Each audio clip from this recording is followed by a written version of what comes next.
Boa noite a todos. Em primeiro lugar, uma surpresa muito satisfatória ter um outro isaguiano aqui, um outro egresso da Universidade de Lisboa também. Só tem outro professor que também veio da Universidade de Lisboa, do ISEG, Instituto Superior de Economia e Gestão. Isso é legal. Bom, a ideia, gente, é falar brevemente, a gente não tem como se aprofundar muito nesse assunto, mas caracterizar a essência, talvez, do pensamento, pelo menos o que eu entendo como essência, do pensamento liberal. Né? E tentar, se for possível, estimular a leitura de alguns dos autores que eu vou citar aqui. Né? Alguns pensadores liberais. Alguns foram filósofos, outros escritores, economistas, etc. É uma seleção bastante ad hoc, ou seja, baseada em critérios subjetivos, baseada em uma análise da minha preferência pessoal de leitura por esses autores. Então não é nada muito sistemático, não é uma revisão sistemática da literatura sobre pensamento liberal. Apenas são ideias, né, centrais de alguns autores, cuja motivação essencial da apresentação é exatamente apresentá-los e se algum de vocês lerem algum livro, algum texto, algum artigo desse autor, eu me deixo satisfeito. Bom, então vamos começar.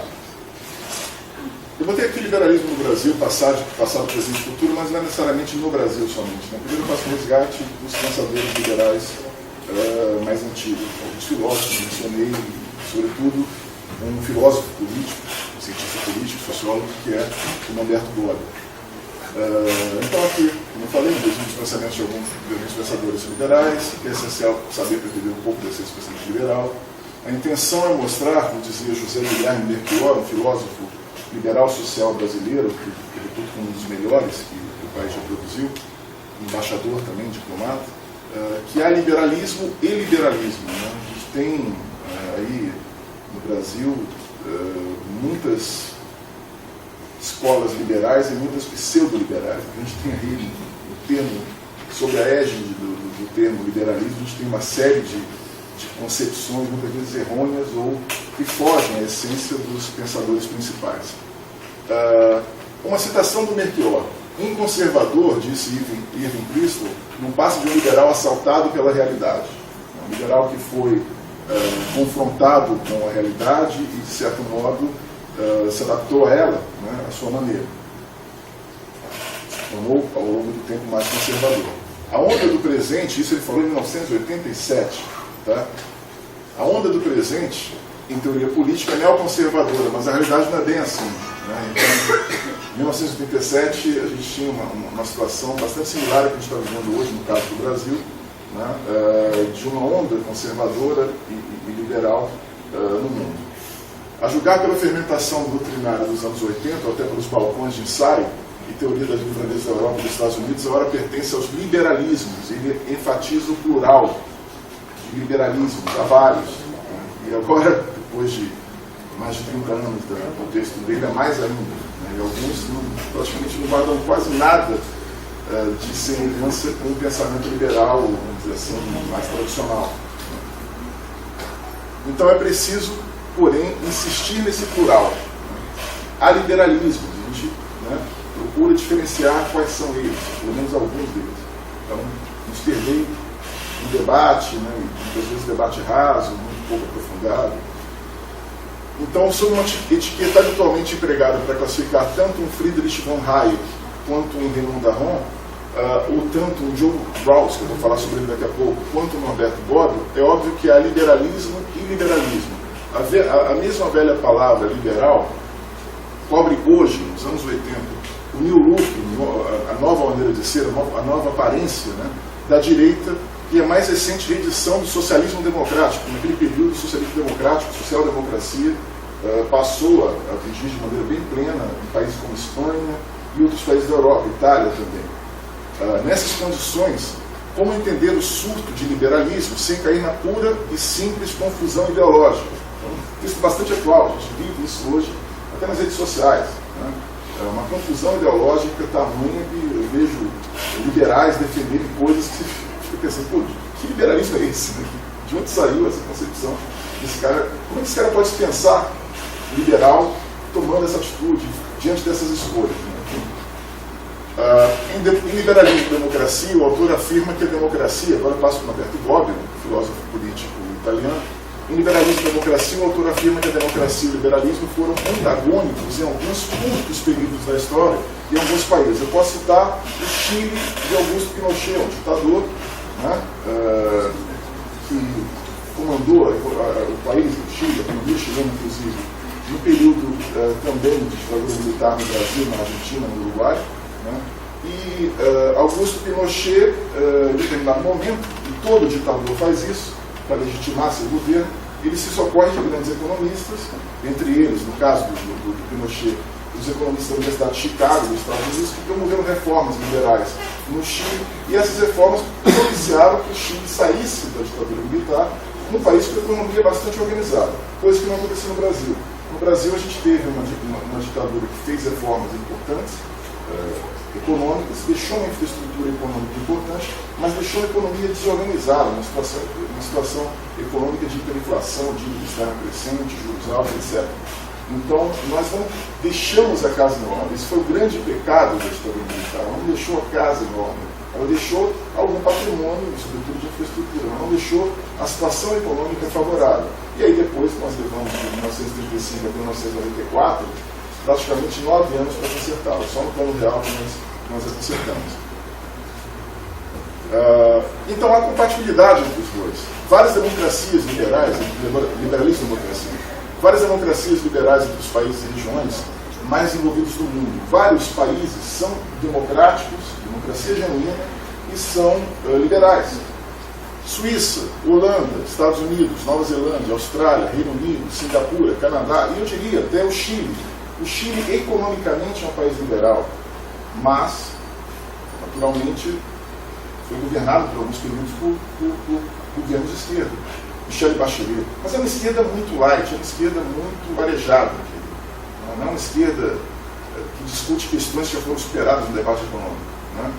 No caso do Uruguai, o Uruguai é um grande exemplo. O Uruguai teve uma crise em 2001, 2002, junto com o Brasil. A crise do Brasil veio em 99, da Argentina, aliás, do Brasil veio em 2003, da Argentina em 2000 e do Uruguai em 2002. E uma crise grave, eles tiveram que recorrer ao FMI com o Brasil e com a Argentina também. E o Uruguai seguiu um caminho muito parecido com o Brasil, ou seja, fez reformas sob a égide do FMI, tutela até do FMI. O Brasil fez a mesma coisa no primeiro governo Lula.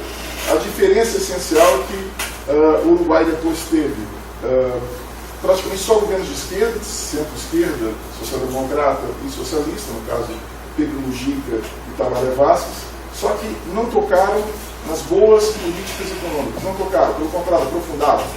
Né? No caso do Brasil, a mesma coisa. Primeiro governo Lula, boas políticas econômicas. Segundo governo Lula, boas políticas econômicas. Dilma Dilma. A distinção essencial, o Uruguai não teve Dilma Rousseff. E por isso se tornou a maior renda per capita hoje da América Latina, superando Chile, Brasil, Argentina e Colômbia. E México. País aqui do nosso lado. E tiveram tecnologia, tiveram seus ídolos de esquerda, mas uma economia completamente apartada da ideologia radical de esquerda. Norberto Bobbio, né? Quando a economia de livre mercado não funciona, o voto a pune, a corrige.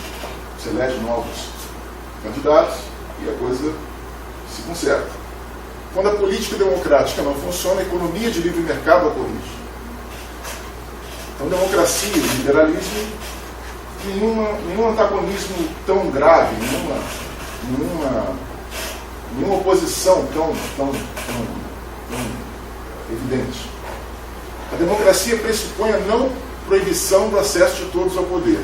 O liberalismo defende os direitos intrínsecos de cada indivíduo. Norberto Bobbio. E a permissão a qualquer cidadão de participar direta e indiretamente das decisões coletivas. Abrange, portanto, uma grande liberdade de direitos políticos. A semelhança natural entre liberalismo e democracia. A ordem espontânea foi descrita pelo filósofo chinês Lao Tse há mais de 500 anos antes de Cristo, e desde lá a gente tem essa The Great Pursuit, a grande busca que Cyril Nassar colocou, o grande embate entre mais Estado, mais intervenção, mais liberdade. menos intervenção. Lao Tse e Confúcio, na China antiga, mais de 500 anos antes de Cristo, já debatiam sobre isso. Lao Tse era um liberal, talvez tenha sido o primeiro filósofo liberal da história, que buscava uma ordem espontânea sem formalizar esse conceito. Foi formalizado por Adam Smith já no século XVIII.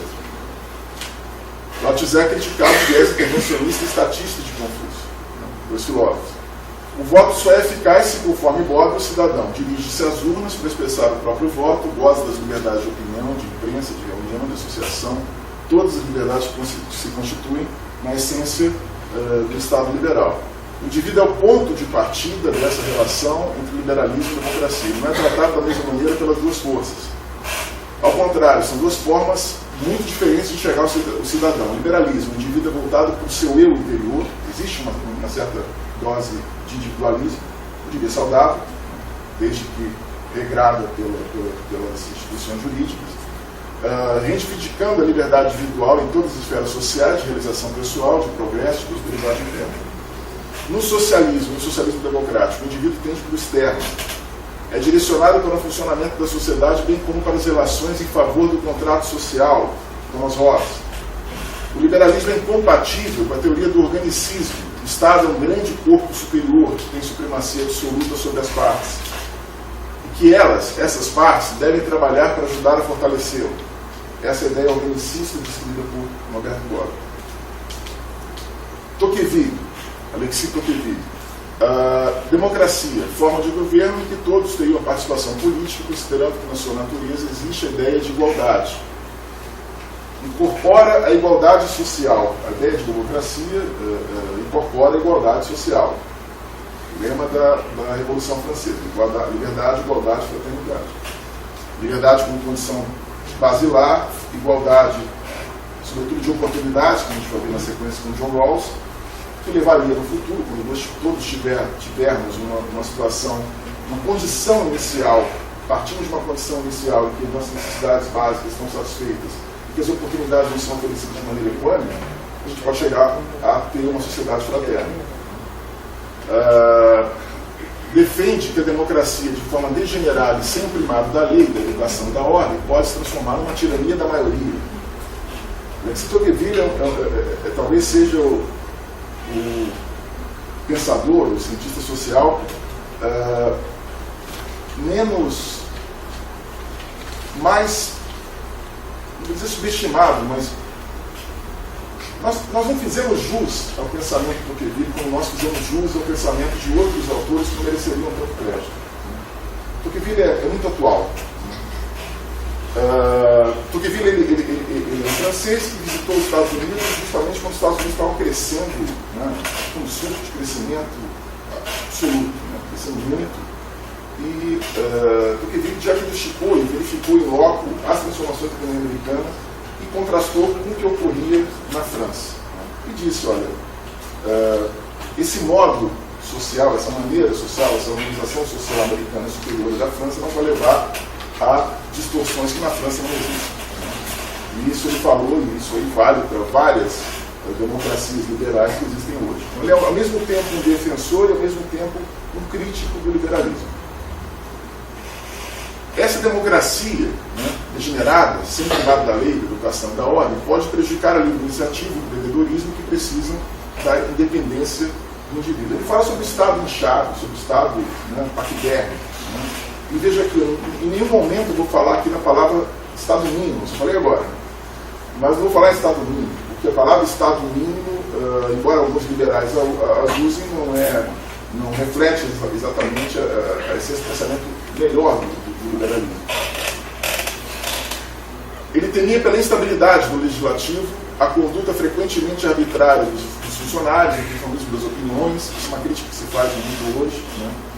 As pessoas se conformam, a crítica que se faz é politicamente correta, as pessoas se conformam e pautam suas opiniões com base numa necessidade de inserção social, de um grupo social, etc. Enfim, isso é trágico no pensamento crítico. A redução do número de homens ilustres na cena política, ele apontava que essa era uma consequência da radicalização da democracia e do crescimento do Estado. Temia pela sobrevivência do liberalismo na sociedade democrática e pelo momento em que a democracia se tornaria no seu contrário, transformando-se em um governo autoritário porque porta em si os germes do novo despotismo sob a forma de governo centralizado e onipresente.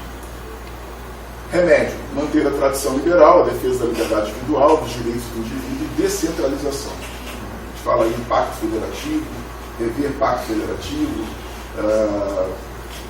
proporcionar maior autonomia aos estados, etc. Né? Isso aí está muito devido. Descentralizar poder, descentralizar esferas e núcleos decisórios. Quando o adversário em questão é do socialismo, sempre defendeu a democracia, dispondo que ambos têm igualdade em comum, mas estejam atentos à diferença, conclui. A democracia deseja igualdade na liberdade, o socialismo deseja igualdade na doença social e na servidão. Ou como vai falar John Rawls mais adiante, a igualdade de oportunidades, não a igualdade de renda, ou a igualdade de, enfim, igualdade de oportunidades. Né? A igualdade plena. Cidadãos são iguais, são intrinsecamente iguais, né? Mas cada cidadão porta em si alguns talentos específicos, alguns pendores, e um tem e outro não tem. Então, de certa maneira, a desigualdade, não de oportunidades, a desigualdade de oportunidades não é natural, é construída pela sociedade, mas a desigualdade individual ela é natural, as pessoas são diferentes.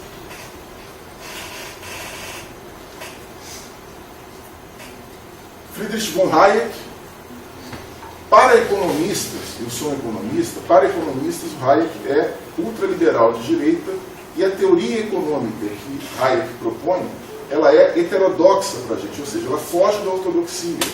E por fugir da ortodoxia acadêmica, ela não é muito amplamente aceita nos melhores círculos de pesquisadores econômicos. Então, ele é visto como um heterodoxo de esquerda. Mas o pensamento do Hayek é muito útil para compreender a economia de maneira não matematizada ou sem recorrer a métodos quantitativos. Então, é interessante ler Hayek. Ele é mais um filósofo inteligentíssimo do que propriamente um economista. Né? Por que ele não é um economista? Ele é um economista, claro, mas por que ele não é um economista tão aceito hoje? Porque as suas teses não são falseáveis, elas não são testáveis. Né? Você não tem como pegar, rodar um modelo lá, usar a econometria lá e testar as teses do Hayek. Então, isso prejudicou muito também as suas concepções. Mas, de qualquer maneira, é um grande autor, né? E é útil ler ele como crítica ao keynesianismo. Né? Entendendo que ele está criticando o keynesianismo, muitas das suas críticas, keynesianismo exacerbado, e que muitas das suas críticas têm fundamento, ele é válido. Tá?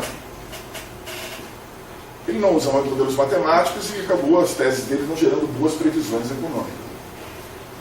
Teoria dos ciclos econômicos dos preços do capital nas décadas de 20 e 30. Inicialmente, antes do Hayek, essa teoria foi formulada por Ludwig von Mises. Para o Hayek, os ciclos econômicos ocorrem quando os juros não são estabelecidos pelo mercado. Ou seja, o Hayek concebe o sistema de preço, o Hayek e Mises, como sinalizadores. Um preço sinaliza uma informação ou várias informações sobre uma situação. Por exemplo, você tem lá o preço do tomate, por exemplo, subiu. Aconteceu alguns anos atrás, subiu bastante. Por que isso ocorre? Você tem naturalmente uma queda na oferta, uma escassez de tomate, você tem menos tomates disponíveis e naturalmente você tem a demanda mantida constante, a oferta caiu, o preço tende a aumentar. Quando o preço do tomate sobe, é um sinal dos produtores de tomate para os compradores dizendo, olha, está difícil achar tomate, está difícil você encontrar tomate. Então o preço sinaliza uma informação para o comprador. E o comprador, diante dessa sinalização, vai dizer, não, eu vou usar outra coisa, vou comprar outro tipo de verdura, de leguminosa e tal, para poder fazer a substituição.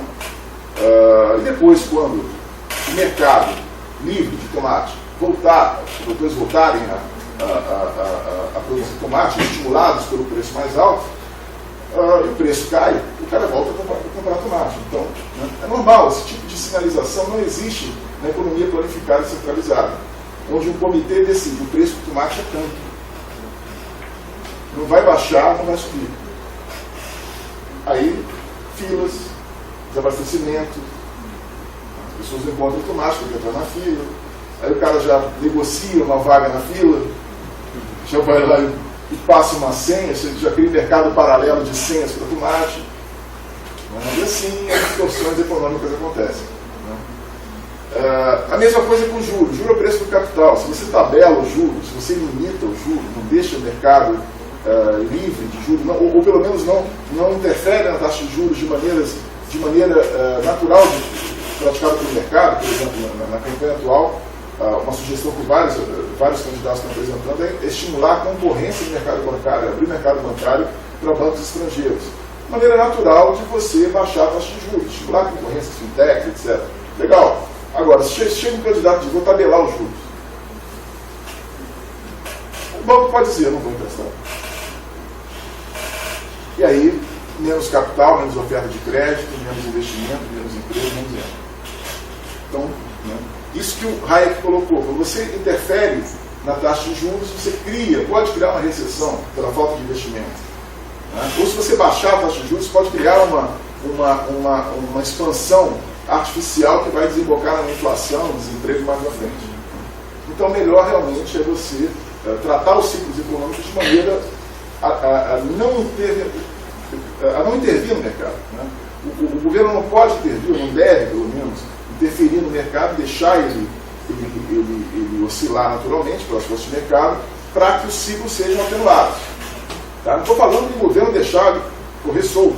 Estou falando do governo fazer uma regulação inteligente e que seja razoável para os mercados e para os consumidores.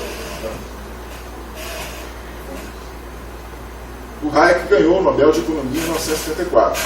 As recessões são resultado justamente dessa má alocação de capital, de crédito, etc. Ayn Rand, 1905 1932. Ayn Rand é uma grande pensadora liberal conservadora. Ela não é liberal social, ela é uma liberal conservadora. É vista, infelizmente, por alguns como uma radical, coisa que ela não é, mas ela é uma liberal conservadora. E inspirou vários economistas, pensadores, filósofos, etc., até artistas. Ela mesma foi roteirista de cinema, foi escritora, etc. Foi influenciada pela escola austríaca, Hayek, Mises, Bader e outros. Uma filósofa de origem judaico-russa, naturalizada norte-americana, foi perseguida pelo nazismo. O individualismo é um direito inalienável do ser humano, o amor próprio é um valor em si mesmo, o sacrifício pelos outros é condenável se for exigido pelos outros. Você pode sacrificar pelos outros se quiser, mas o que não pode ocorrer é que exijam que você sacrifique pelos outros. Por imposição, por lei, por norma, por coerção física, moral. Você não pode. Mas você pode sacrificar pelos outros. O altruísmo kantiano é válido. Beleza, quer sacrificar, sacrifica. E muitas vezes é nobre fazer isso. Pela sua família, pelos seus amigos, legal. Então ele é condenável se for imposto, exigido. Exigido. Direito à propriedade e liberdade de pensamento. Ninguém deve ser coagido por força física, por força de lei, entregar o que é seu ou abandonar sua forma de pensar. Valores liberais e pensamento racional devem nortear as ações humanas. Então, valores liberais, que foram descritos, e racionalidade, razão. Oposição ao libertarianismo. Aí tem o pensamento libertário, que depois foi desenvolvido por Rothbard e outros autores. Ela fez parte do primeiro círculo libertário e depois disse, não, estou fora. Vou me retirar, discordou do Rothbard e tal, o direito dela, Não, embora ela tenha participado até como fundadora da primeira agremiação libertária nos Estados Unidos, ela depois se retirou. Isso acontece frequentemente. Marx chegou a dizer que não gostava de muitos pensadores marxistas. Então, acontece frequentemente. O cara voa com as ideias e outros se apropriam dessas ideias, as usam de maneira errônea, e no final das contas, o próprio autor diz, olha, não é bem assim que dizer isso. Saiu do Partido Libertário, criticou o distanciamento do partido das teses da escola austríaca, que ela adotava, e Ayn Rand e a escola austríaca influenciaram o pensamento de economistas liberais da Universidade de Chicago, principal universidade liberal do mundo, pensamento liberal do mundo, e de ex-presidentes do FED, do Banco Central Americano, como Alan Greenspan, David Bernanke, etc. Hannah Arendt, filósofa alemã de origem judaica, naturalizada norte-americana, o nazismo lhe retirou a cidadania alemã. A orientação político-filosófica dela. Perguntaram uma vez, um amigo perguntou uma vez para ela, o que ela era, afinal? Uma conservadora, uma liberal? Não sei. Ela falou, realmente não sei, nunca soube. Mas ela fala que isso não era relevante. Não seria relevante seria o pensamento que ela desenvolveu.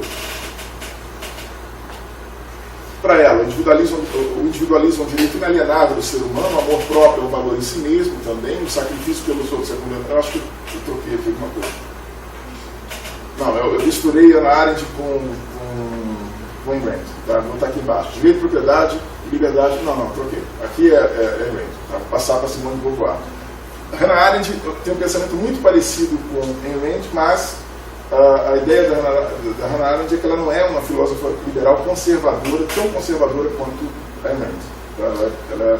Ela é um tanto menos conservadora do que a Ayn Rand. E é também menos ativista, menos defensora, menos palavra não no sentido negativo, menos pregadora. Ela é mais menos defensora das próprias ideias. Essa é a distinção. Simone de Beauvoir, filósofa existencialista, esposa de Jean-Paul Sartre, romancista e filósofa existencialista francesa. No romance A Convidada, de 1943, Beauvoir tratou de algumas questões existencialistas e abordou a liberdade de ação, a liberdade sexual e a liberdade individual. Aborda a orientação sexual, o gênero para o qual nos sentimos atraídos, seria um terceiro fator para ela, diferente do gênero do indivíduo. Quer dizer, ela foi a primeira pensadora liberal a aceitar e a tratar de maneira racional a questão da sexualidade. Né? Então, isso lá pelos anos 50, tá? Então bastante pioneira nesse sentido. Esses temas foram abordados em todas as suas obras, né? Romances, papers filosóficos, literários, etc. Cada pessoa deve se responsabilizar pelos seus atos, de novo, né? Esse pilar do pensamento liberal, os indivíduos devem se responsabilizar pelos seus atos, isso é fundamental. A gente supõe, os liberais supõem, que o indivíduo ele é inteligente e responsável. Ao contrário de outras filosofias que supõem que o cara deve ser tutelado. Não tem responsabilidade suficiente para se manter ou é senhor dos seus atos. O pensamento liberal supõe que cada indivíduo tem uma maneira de pensar que deve ser respeitada e individualmente ele merece crédito. A gente parte dessa premissa. Todos os autores partem dessa premissa. O existencialismo, o sartreanismo, é uma filosofia que enxerga o homem como uma construção de si mesmo. Pelas escolhas humanas é possível construir a própria existência a partir das escolhas. Quando nascemos, já existe uma sociedade pronta, repleta de regras e padrões, já existe um Estado. Ao nascer, nós já temos restrições, nós nos deparamos já com várias restrições sociais, físicas às vezes, limitações econômicas, etc. E tem um Estado que nos limita. Né? Em prol do bem comum, sim, mas nos limita. Mas como dizia Sartre, não importa o que os outros fizeram conosco, mas o que fazemos com o que fizeram conosco. A noção de responsabilidade. Não importa o que fizeram conosco, mas o que fazemos com o que fizeram conosco. Então, a nossa consciência, nossas ações devem refletir não exatamente a atribuição de culpa pelo que fizeram conosco, mas, diante do que fizeram, usando esse dado, o que vamos fazer? Ou parafraseando Sartre, não importa o que o Estado fez conosco, mas o que nós fazemos com o que o Estado fez conosco. Em suma, exercemos nossa liberdade existencial pelas escolhas cotidianas. E o voto está entre essas escolhas. Nós vamos escolher daqui a pouco, primeiro turno, segundo turno, né? Cada um com o seu pensamento, cada um com a sua consciência, com as suas preferências. Né? E não importa o que o Estado fez conosco, o que aconteceu nos anos passados. Importa sim o que a gente fez, né? como fizeram conosco. John Rawls, filósofo norte-americano, um dos mais influentes do século XX, maior expoente do liberalismo social. Obra, Teoria da Justiça, o qual deu o nome de Justiça com Equidade, Justice as Fairness. Como tornar as sociedades mais justas. Seu sonho, que implementasse suas ideias. Ele não queria ser citado, ele queria que o que ele escreveu, seu pensamento fosse aplicado. Influenciou programas de renda mínima ou básica, programas de transferência de renda, Bolsa Família, Bolsa Escola, etc. E está cheio de liberal brasileiro contra Bolsa Família e Bolsa Escola. Sou liberal, não tem que ter Bolsa Família e Bolsa Escola. Até Rawls, o liberalismo não oferecia boas respostas à questão da igualdade. Igualdade de oportunidades, ele coloca esse tema em questão, ele cria praticamente essa expressão, igualdade de oportunidades. É um certo conjunto de instituições que assegura igualmente boa educação, chances de cultura para todos e mantém aberta a competição para posições com base em qualidades razoavelmente relacionadas à performance. No Brasil você fala em meritocracia e o cara diz, não, tem que ter meritocracia, tem que ser, o Estado tem que ajudar todos. Aí você fala em igualdade de oportunidades, o cara vai te ouvir. Você fala, por exemplo, em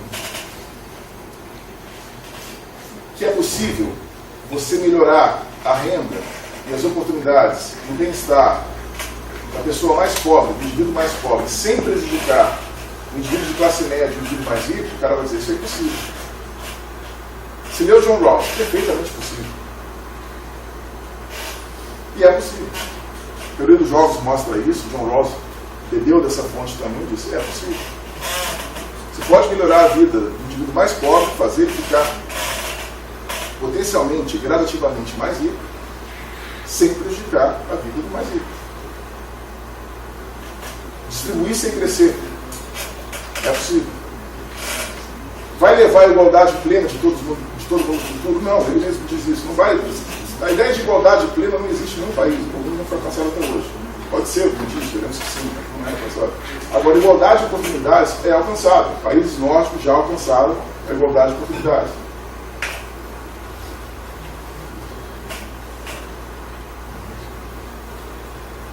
Só pode ser efetiva a igualdade de oportunidades se todos se beneficiarem das mesmas condições formais de educação, saúde, alimentação, bens primários.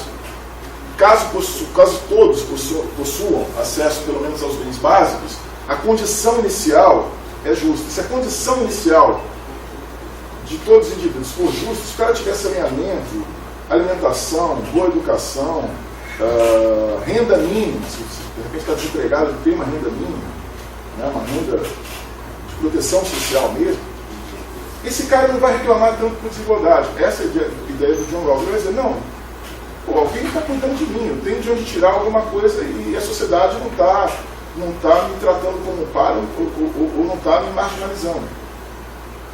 Essa é a ideia. Não é necessário que esse cara seja via um mecanismo distributivo, tipo expropriação de bens, ou então, como já aconteceu no passado, nas economias, na economia soviética, Coreia do Norte, etc. Não é necessário haver uma redistribuição de renda radical, né? E com isso matar o crescimento da renda. Não é necessário. Você pode fazer isso dentro do capitalismo, melhorar a desigualdade social, melhorar a distribuição de renda e de oportunidades, porque bem-estar na sua renda também. Tá? Isso é possível. John Rawls falou isso, né? Se tornou, por conta das suas contribuições, um dos maiores filósofos do século XX. A teoria da justiça como equidade não é o igualitarismo rasteiro do socialismo ou do comunismo. É o princípio maximin da teoria dos jogos. Você seleciona as alternativas de distribuição de renda que tornam máxima a menor renda. Quer dizer, você pode tornar máxima a menor renda da sociedade. O cara ganha abaixo do salário mínimo, meio salário mínimo. Você pode fazer com que esse cara ganhe o salário mínimo num período relativamente curto, sem prejudicar o cara que está ganhando bilhões. Tá? Isso é possível. E sem afetar a renda da sociedade como um todo, sem afetar a classe média. Irineu, agora os brasileiros. Irineu Evangelista de Souza, varão de Mauá, nasceu aqui em Rio Grande. Um trecho da carta dele aos devedores, aos credores, ele, no final da vida, ele por vários motivos, né, ele teve que decretar falência, né, depois recuperou uma boa parte da sua fortuna, se reergueu, e ele, a segunda peça, o segundo texto liberal é esse, é o Irineu Evangelista de Souza. Ele fala aqui, né, critica a intervenção do governo brasileiro, né, a falta de crédito, o fato, pois, que tanta reprovação encontra de tudo esperasse do governo a consequência necessária do regime legal a que entregaram o país os que têm governado. Uma crítica direta ao governo, a intervenção do governo que fez com que um dos maiores empresários de todos os tempos, Mauá foi um dos maiores empresários de todos os tempos, a riqueza pessoal dele, o patrimônio dele chegou a ser maior que o orçamento do Império. Nenhum empreendedor brasileiro chegou a ter um patrimônio pessoal maior que o orçamento do Império, do país. Nenhum, nem Bill Gates tem uma riqueza pessoal maior que o orçamento dos Estados Unidos. E foi a falência. Visconde de Cairu, um brasileiro, influenciado pelas ideias de Adam Smith, fundador do direito comercial brasileiro, escreveu o decreto de abertura dos portos na chegada da família real portuguesa ao Brasil. Alguns dizem que partiu dele a ideia de abrir os portos, monarquista. Eugênio Boudin, economista e engenheiro civil brasileiro, ministro da Fazenda, primeiro grande defensor das ideias liberais do Brasil, pensou uma área riquíssima, estabilizou a economia, abriu ao capital estrangeiro, criou a Instrução 113. Roberto Campos, o grande o grande pregador, no bom sentido, liberal brasileiro, inicialmente foi um estatista, reformou a economia brasileira, depois viu que muitas coisas que ele tinha criado foram desvirtuadas ou atenderam a fins que não eram os que ele propõe e se tornou liberal. Influenciou os formuladores da PEC 55, PEC do teto dos gastos, que estipula um limite para gastos públicos, mas não controla exatamente os gastos em si, não reduz recursos para a educação, para a saúde, etc. Só entrega aos congressistas a responsabilidade que eles nunca tiveram de dizer: se você quer mais dinheiro para a educação, tira da onde? Quer dinheiro mais para a saúde, tira da onde? Essa é a essência da PEC dos gastos. O Rafael já falou para você, o professor Rafael já mencionou isso. Defender a privatização, contenção de despesas públicas, abertura econômica, renegociação do dívida externa, não intervenção do Estado, estabilidade de preços. José Guilherme Melchior, o maior pensador liberal brasileiro, liberal social, na minha opinião, não estou querendo impor isso naturalmente, mas eu considero, muitos consideram, o maior pensador liberal da história do país, um liberal social influenciado pelas ideias de John Rawls, imortal pela Academia Brasileira de Letras, Roberto Campos também foi, Gustavo Franco. Chegamos finalmente a Gustavo Franco, economista brasileiro, ex-presidente do Banco Central, um dos formuladores do Plano Real, o maior hoje economista liberal do país, especializado em economia monetária e história econômica, defensor da estabilidade monetária, taxas de câmbio menos flexíveis, solidez nas contas públicas, abertura comercial, reforma tributária, previdenciária, trabalhista, administrativa, melhora do ambiente de negócios, menor burocracia, maior segurança jurídica, menor criminalidade, etc. Principal economista do Partido Novo, partido recém-criado, e de ideias liberais. Bom, agradeço a atenção de todos, mas eu vou deixar depois, não sei como encaminhar, eu acabei não escrevendo no lápis meu, não escrevendo o meu e-mail, tá? Mas eu vou deixar com vocês, quem quiser receber depois essa apresentação, posso enviar por e-mail, tá? Fica no site? Tá ótimo. Tá bom. Obrigado pela atenção.